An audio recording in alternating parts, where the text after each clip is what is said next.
Assalamualaikum warahmatullahi wabarakatuh. Hello great students, how are you today? I do hope you are all doing well ya. Halo semuanya, halo para siswa yang luar biasa, halo para siswi yang luar biasa. Bagaimana kabarnya pada hari ini? Semoga kabar teman-teman baik-baik saja dan sehat-sehat saja ya. Amin. Welcome back to my YouTube channel. Selamat datang kembali di channel YouTube saya. Okay everyone, today we are going to learn about new material. Jadi pada hari ini kita akan belajar materi yang baru. What is the material? Apa itu untuk materi yang barunya? As you can see on the screen, we are going to learn about Unit 3 in Chapter 2. Jadi teman-teman semua, seperti yang terlihat di layar, pada hari ini kita akan belajar unit ketiga pada bab 2 ya. Okay everyone, are you ready to start class today? Apakah siap untuk bergabung? Ya, kita belajar bersama-sama kembali pada hari ini.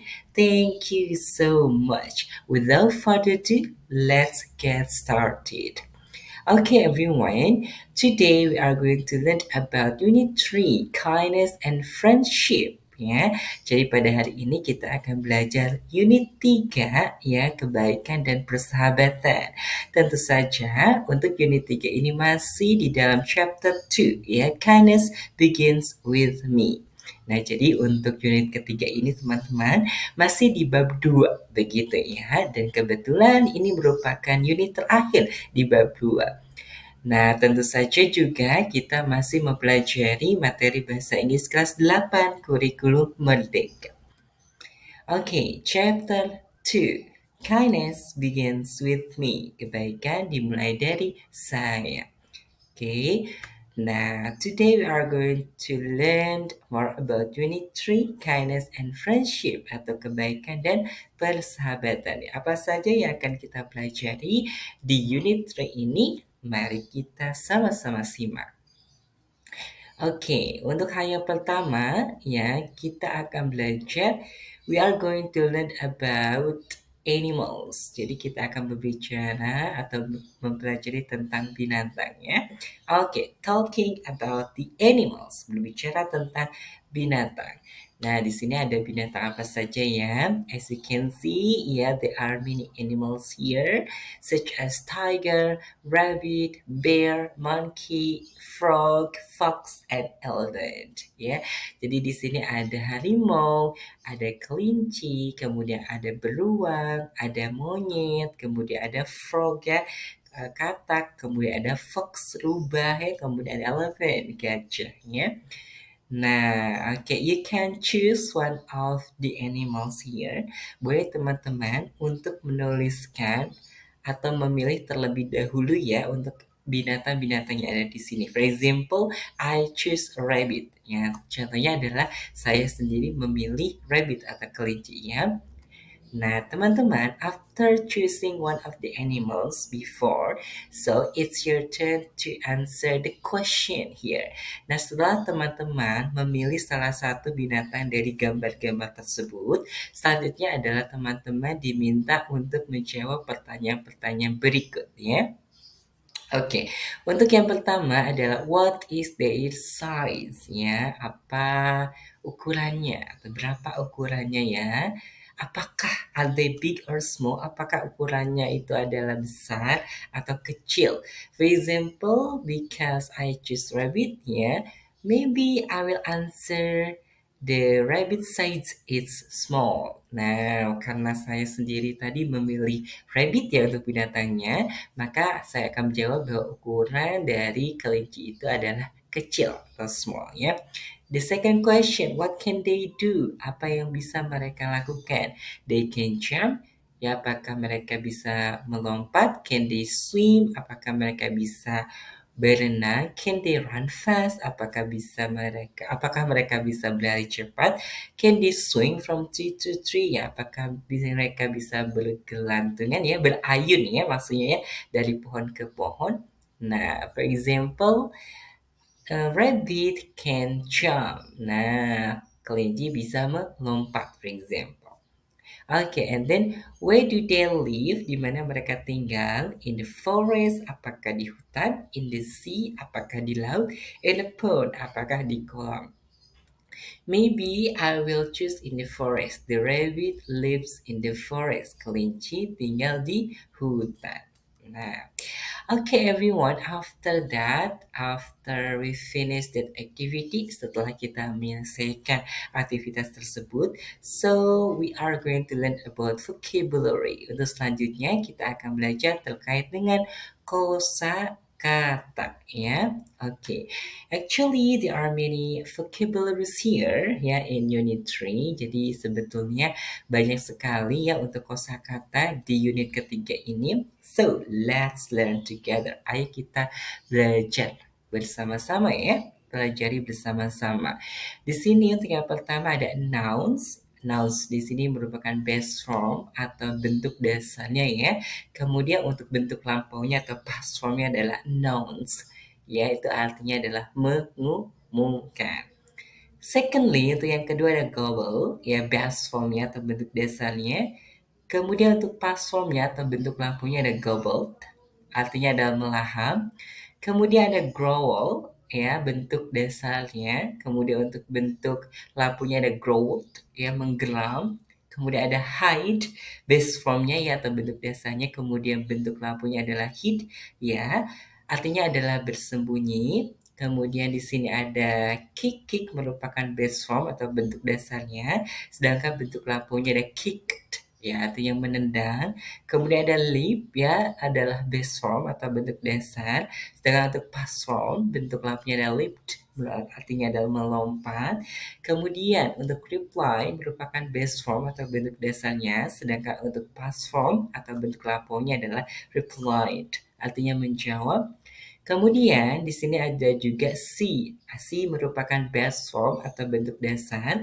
Kemudian untuk bentuk lampunya adalah saw, artinya adalah melihat. Kemudian di sini juga masih ada beberapa lagi. Ayo kita sama-sama lihat.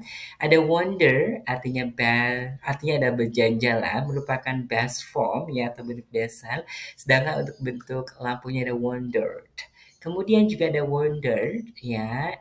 Ini merupakan base form atau bentuk dasar, sedangkan wondered past form ya atau bentuk lampu artinya heran atau bertanya-tanya. Hampir sama ya teman-teman ya penulisannya. Membacanya juga sama ya begitu untuk membacanya. Kemudian ada burrow artinya liang atau sarang teman-teman. Kemudian ada forest artinya hutan. Matter adalah masalah. News artinya berita atau kabar. Kemudian selanjutnya ada juga ini arrogant ya sombong, disgruntled bersungut-sungut, precious ganas, great besar atau hebat. Yang terakhir adalah hefty kuat. Kemudian di sini juga ada shy artinya pemalu, sly licik dan juga ada upset artinya jengkel dan yang adalah mind your own business, jangan ikut campur. Okay, let's move to another slide. We are going to learn about character traits and behavior in a story. Untuk selanjutnya kita akan belajar terkait dengan sifat dan perilaku tokoh di dalam sebuah cerita. So, here is the short explanation untuk penjelasan singkatnya. In addition to expressing characters' feelings, adjectives like shy, mean, honest, friendly, or rude can describe the character's traits and behavior. These adjectives help your reader understand more about their braveness, for example, brave, shy, ferocious, and then capacity. It can be clever and foolish, and then morality, it can be honest, kind, friendly, mean, cruel, rude, sly, and arrogant. Nah, jadi teman-teman untuk mengungkapkan perasaan karakter, jadi selain mengungkapkan perasaan karakter, kata sifat, contohnya adalah pemalu, jahat, jujur, ramah, atau kasar, itu dapat menggambarkan sifat dan perilaku karakter. Dan kata sifat ini itu dapat membantu kita semua atau para pembaca untuk dapat memahami lebih lanjut tentang beberapa hal sebagai berikut. Contohnya adalah braveness atau keberanian, ya it can be brave atau berani, shy, pemalu atau ferocious atau ganas. Nah, kita juga dapat memahami lebih lanjut tentang capacity atau kapasitas. It can be clever, apakah pintar, or foolish, ataukah bodoh. And then we can know more about morality. Kita juga dapat memahami lebih lanjut tentang moralitas. It can be honest, jujur, kind, baik hati, friendly, ramah, mean, jahat, cruel, kejam, rude, kasar, sly, licik, ataukah arrogant, ataukah sombong, ya. Okay, and then here is another short explanation. Untuk selanjutnya adalah penjelasan yang singkat selanjutnya ya. Nah, teman-teman, the adjectives also come after the past tense forms of to be, was, or were, and the past tense forms of some verbs like become, yeah, it changed, became. See the following examples. Firstly, the ugly duckling was shy. Secondly, the two grown-up chickens were also mean to the ugly duckling. Thirdly, all the animals in the forest became rude to the elephant. Fourthly, the white swans were friendly and honest with the ugly duckling. Nah, untuk penjelasan selanjutnya teman-teman, bahwa kata sifat itu juga muncul setelah bentuk lampau dari to be, yaitu was atau were. Dan bentuk lampau dari beberapa kata kerja seperti become menjadi became ya. Mari kita lihat contoh berikut. Untuk contoh yang pertama adalah the ugly duckling was shy. Bebek jelek itu pemalu ya. Kemudian ada the two grown-up chickens were also mean to the ugly duckling. Kedua ayam dewasa itu juga jahat terhadap bebek jelek. Thirdly, untuk yang ketiga, all the animals in the forest became rude to the elephant. Semua binatang di hutan bersikap kasar terhadap gajah. Kemudian the white swans were friendly and honest with the ugly duckling. Jadi angsa-angsa putih itu ramah dan jujur terhadap bebek jelek. Nah itu dia teman-teman terkait dengan adjectives dan kata sifat atau kata sifat. And then we move to the next slide. Kita lanjutkan ke slide berikutnya. Now we are going to learn more about narrative text. Kita akan belajar terkait dengan teks narasi.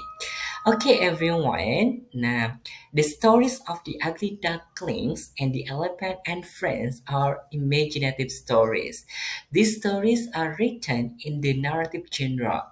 A narrative is used to entertain readers.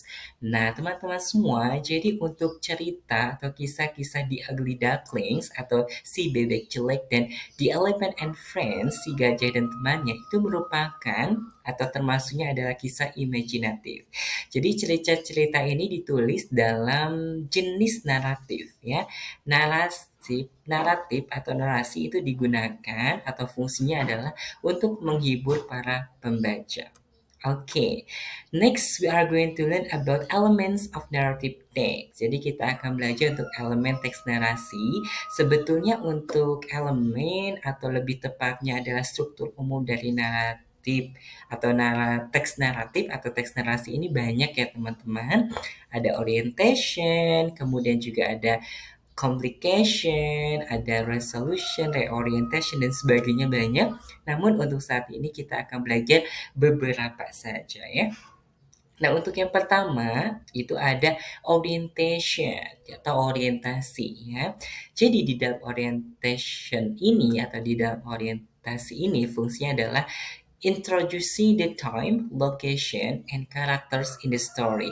Jadi orientasi ini fungsinya adalah untuk memperkenalkan waktu, lokasi, dan tokoh dalam cerita. Kemudian, secondly, di sini contohnya dulu teman-teman. For example, once upon a time on a big farm, a mother duck sat on her nest. Jadi contohnya adalah pada suatu ketika di sebuah peternakan besar, seekor induk bebek sedang duduk di sarangnya. Nah, ini merupakan orientation atau introducing tempatnya. Tempatnya di mana? Di peternakan besar. Kemudian karakternya adalah seekor induk bebek di sini ya. Okay, and then secondly, it's about complication. Untuk selanjutnya adalah komplikasi.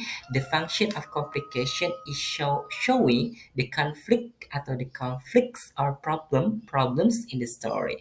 Jadi untuk yang kedua adalah komplikasi. Fungsi dari komplikasi ini adalah untuk menampilkan konflik atau konflik-konflik atau permasalahan dalam cerita ya.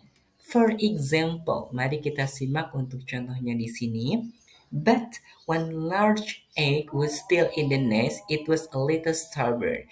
Jadi untuk contohnya adalah, namun satu telur besar itu masih ada di dalam sarangnya. Telur tersebut sedikit keras kepala ya. Nah, untuk selanjutnya ada resolution atau resolusi teman-teman ya. The function of resolution is giving the solutions for the conflict or problems. Jadi fungsi dari resolusi ini adalah memberikan solusi atau konflik atau permasalahan ya dari yang ada di dalam cerita tersebut. Okay everyone, I think that's all for today. Saya rasa cukup sekian untuk pertemuan kita pada hari ini. Maybe do you have any question? Ada pertanyaan teman-teman? Nah, baik, ternyata ada contohnya terlebih dahulu teman-teman. Ya, kita simak ya untuk contoh dari resolution. So, Mother Duck sat on her nest again and waited some more. Jadi contoh dari resolution ini adalah, jadi induk bebek kembali duduk di sarangnya dan menunggu beberapa saat lagi. Okay, I'm so sorry everyone. So, maybe do you have any question? Ya, ada pertanyaan teman-teman? Okay, if you have any question, please feel free to write down your questions. Silakan sekali untuk dituliskan pertanyaan teman-teman semua ya.